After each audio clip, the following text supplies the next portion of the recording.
Before I begin, I should warn you, this is what I'm familiar with when it comes to Dragon Ball. So if it sounds like I don't know what I'm talking about, well, I don't. So I was thinking about the ending of the Dragon Ball manga. Oh, I guess I should explain. Manga is a Japanese comic, and in America, this gigantic adventure epic was adapted into two animated series. Dragon Ball, The Adventures of Goku, the series protagonist when he was a kid, and Dragon Ball Z, the adventures of him and his friends when he was an adult. But the manga is all Dragon Ball. Kid, adult, it's all just Dragon Ball. I was thinking about how awesome this ending is, and even though series creator Akira Toriyama planned for this to be the ending as he had been doing this weekly comic for 10 years, it still strikes a perfect balance of finality and also teasing future stories with a new interesting status quo if he ever got the bug to come back to this world. I love it. If you haven't read it, or you have but it's been a while, the last big villain of the series, Buu, is reincarnated as Oob, a human being with no memory of his past life. Goku tests Oob's powers a little at the World Martial Arts Tournament and offers to train Oob, saying one day he will become Earth's protector.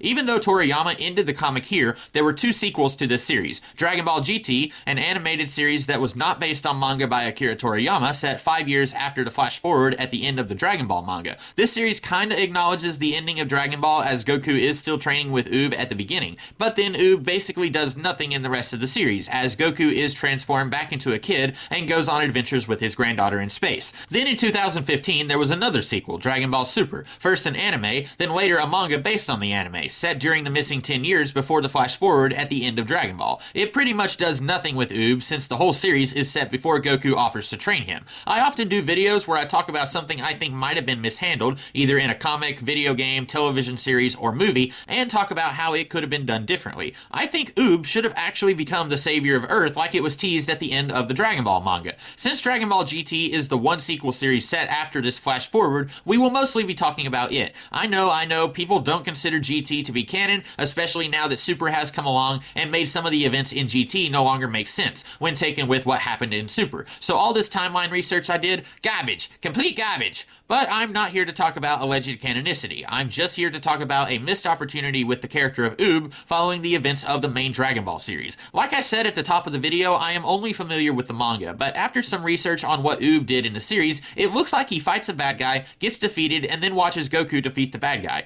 That seems like a letdown after we were told this guy would be an important player in Earth's destiny. The reason for this is, no matter how hard Toriyama tried, he could not get rid of Goku. He killed him in the Cell storyline, setting up his son, Gohan, to be the new main character, but then he brought Goku back almost immediately for the duration of Dragon Ball. After that, we should have known better than to get our hopes up that Oob might become the focus of any possible future stories. Of course Goku is going to be the main guy. He's always going to be the main guy. But what if he wasn't? I watched a video from a channel called Laughingstock Media where they talked about what could have been done with Oob, suggesting that he could have gone with Goku and friends on their adventures in space. And that certainly would have been an improvement on him fighting one bad guy and losing, but I still don't care for that because it keeps Goku as the central character, and it doesn't allow for Oob to fulfill his destiny that was hinted at. One idea those guys did talk about was that Oob should at some point find out he is the reincarnation of Buu and kill millions of people in his previous life. I agree with them that that would have been an interesting thing to explore, but Dragon Ball in any incarnation was never really about exploring interesting character drama. It was always about fun quest adventures or long drawn out fights.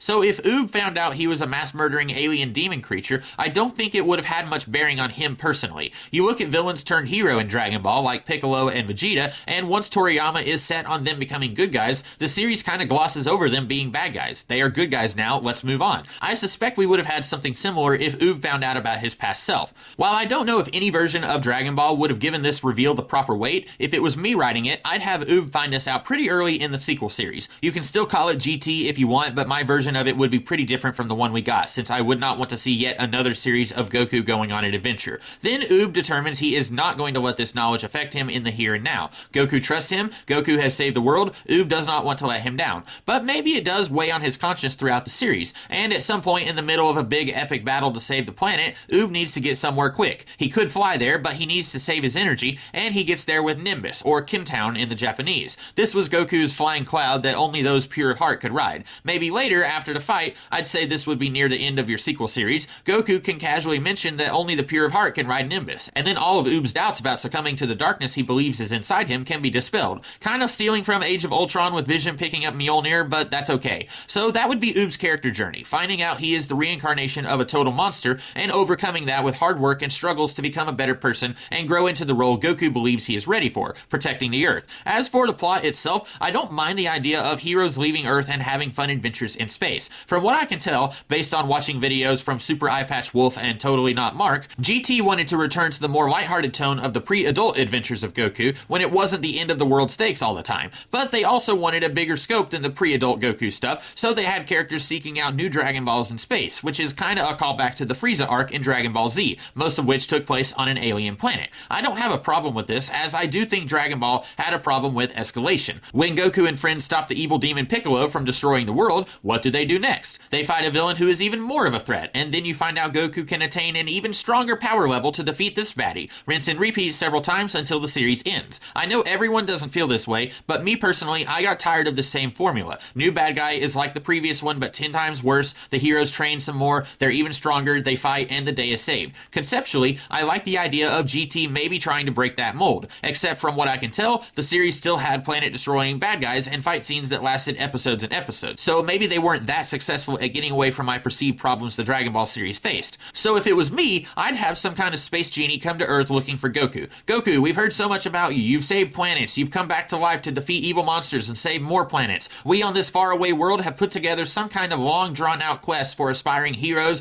protectors, and minor gods to participate in across the universe. We would love for you to come and give your blessing and start off the challenge for all of the participants. What Goku would actually want to do is play in this quest thing. It sounds like fun, and he loves fighting people. But he thinks about it, and he says, actually, I need to stay here on Earth, but can I recommend my protege Oob participate in this quest? This space genie says, oh sure, anything for Goku. Now son, it is going to be challenging, and Goku says he's fine, he can handle it. This might be right after Oob found out who he is, so he's all, and all of this would be so that Oob can get a little world experience under his belt before he one day becomes the official protector of Earth. Goku has been training him to fight, but he wants Oob to have some adventures and get to know what kind of beings are out there in the universe that might one day pose a threat to this world. But more importantly, he knows Oob needs to step out from Goku's shadow if he's going to replace Goku someday. Maybe Goku asks someone like the Supreme Kai if Earth was going to have peace for a little while, and the Kai says yeah, so Goku feels fine with Oob going on a sort of boot camp vacation, if you will. And you can still keep Trunks and Pan as the partners who go with the main character in outer space. Trunks especially would be a good connection to the previous Dragon Ball series, as he had been part of the series since the Cell Saga. So if you want fans of the original series to tune in, he is a good recognizable face to bring in, but he isn't going to get in the way of Oob fulfilling his destiny like Goku's presence would. Maybe Goku asks Trunks to go with Oob. He trusts Oob, but he thinks Oob would be more comfortable with a friend going with him. And Vegeta is fine with this, because he's cocky as he can be, and if anyone is going to be the true protector of Earth after Goku retires, he thinks it should be someone from the royal lineage of Planet Vegeta. Trunks probably doesn't care about that, but he does accompany Oob as a favor to Goku. And Pan, you can play her as a jealous sister. She's Goku's actual blood relative, so she's probably jealous that Goku is spending so much time training this kid she just met a couple of years ago, and she isn't getting one-on-one training with her grandpa. So when she hears about this quest thing, she demands to go too. She starts off as an angry rival, but she and Oob eventually become friends over time, and maybe they come to an understanding that Earth is big enough that it needs two protectors. As for what these characters would be doing, I would want to steer clear of tournaments and Dragon Balls. There are regular Dragon Balls, Namekian Dragon Balls, planet-sized Dragon Balls, and Black Star Dragon Balls. It's too much. I was fine with the initial concept of magic balls that grant you a wish, but Dragon Ball and the two sequel series got carried away with the concept, so I'd not even use Dragon Balls of any kind. Yes, the series has Dragon Ball in the title, that's fine. By now, people have fallen in love with these characters and this world, so you don't have to remind them why the series is named that. And I wouldn't do a tournament either. I think Toriyama got tired of the tournaments after a while, as he would have Boo come in and interrupt the tournament so we could have another end of the world storyline for the participants of the tournament to deal with. And I can see why he'd get tired of tournaments, because I think they were kind of played out. So instead, I'd have it be some kind of intergalactic version of Capture the Flag. Some kind of object the Space Genie has said the participants need to race to capture and bring back. And much like GT, the characters can get into various conundrums along the way, getting stranded on planets, hilarity ensues. This would have a touch of Homer's The Odyssey in there, with an extended journey with lots of weird stuff happening as our heroes are making their way to a never-ending destination.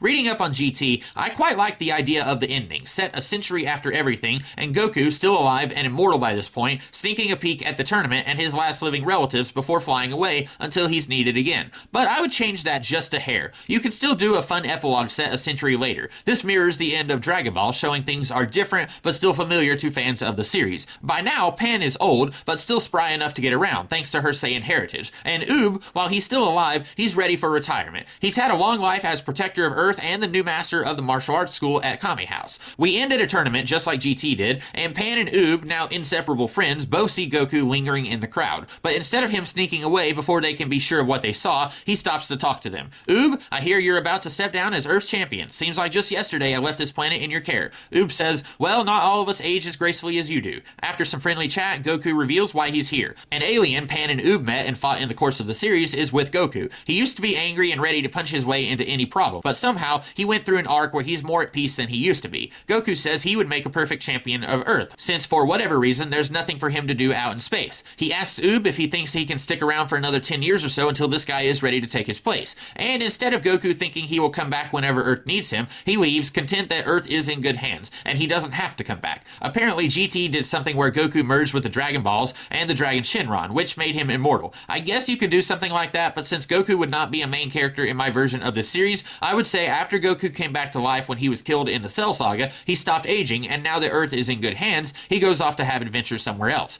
Then if you want to do spin-offs like a standalone animated movie, you can have Goku on some alien world 300 years after the events of Dragon Ball. Maybe people wouldn't like that since they'd miss all the other characters they fell in love with, but that option would be open if you wanted to pursue it. So what do you guys think of this? I'm gonna guess people would rather a Dragon Ball sequel series feature Goku, or at the very least more prominently feature some of the other main characters from the original series. But I wanted to capitalize on that absolutely top drawer epilogue from Dragon Ball that got the shaft in later Dragon Ball series. So like it, hate it, let me know in the comments below. And next time, I'll be doing a fixed video on something else, probably not Dragon Ball related. So stop in to see what I'll be talking about then. And I also do other videos, so check those out while you wait. Until then, have a great day.